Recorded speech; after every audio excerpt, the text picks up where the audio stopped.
Hello, traders. FX Pip Collector here. Today is Thursday, September 11th, and this is my analysis for the US dollar Swiss, and we are on the 4-hour time frame. So on the US dollar Swiss, we have CPI inflation data coming out today, definitely a very big news event. But keep in mind that next week there's a bigger news event. We have rate news next week for the dollar pairs. So likely whatever happens over the next, 3 or 4 trading days is going to be setting itself up for that bigger news event. Now, this whole move down is very overlapping, which, like I said, may be telling us that this is actually like a WXY or potentially a flat pattern. It might end up doing something like that.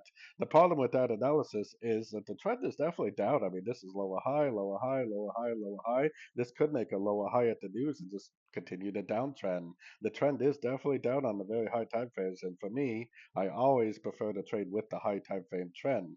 So going down to the 1 hour time frame, I got my Fibonacci retracement on here. If we do make a nice impulsive engulfing move to the downside at a Fibonacci retracement level, I definitely would take it as a short.